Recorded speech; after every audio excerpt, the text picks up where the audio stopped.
మొత్తానికి it's time to return. పండగకి అయితే వచ్చాము, పండగ అంతా బాగా జరిగింది.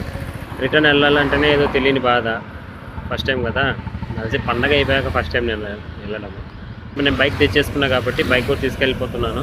నుంచి కడపకు పోయి బైక్ కడపలో డెలివరీ ఇచ్చేసి బుక్ చేసిన తర్వాత నేను అదే ట్రైన్కి బుక్ చేసుకున్నాను.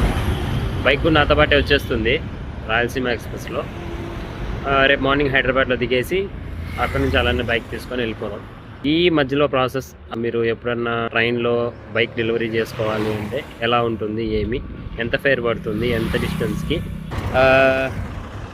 కొత్తది మొబైల్ హోల్డర్ అయితే కూడా కొన్నాను, దానికి సెట్ చేస్తాను. మొబైల్ అయితే సెట్ చేసా. హెల్మెట్ లేకుండా హైవేలలో మాత్రం ఏదైనా కానీ స్టైల్ మనకు అవసరం లేదు, సేఫ్టీ ఇంపార్టెంట్. ఏ హెల్మెట్ అయినా, ఇది నేను ఇప్పుడు మా నాన్నది హెల్మెట్ పట్టుకొచ్చేసా. ఏదైనా ఓకే, మనకు సేఫ్టీ ఇంపార్టెంట్. స్టైల్ ఏముంది, ఎవడైనా పడుతుంది, సేఫ్గా వెళ్ళేదేగా కావాల్సింది.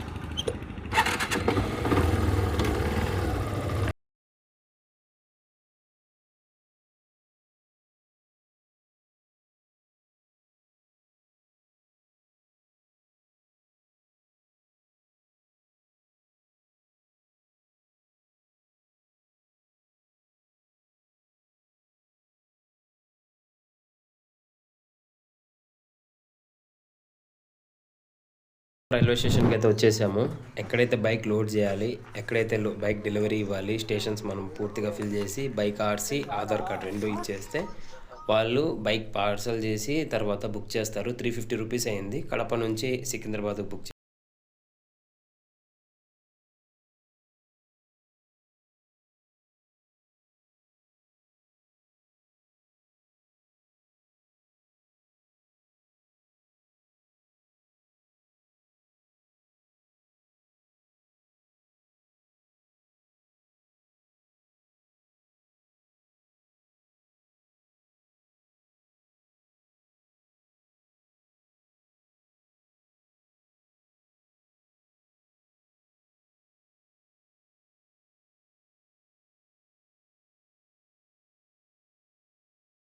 అయిపోయాయని చెప్పేసి నా బైక్ను కాచిగూడకు పార్సల్ చేశారు.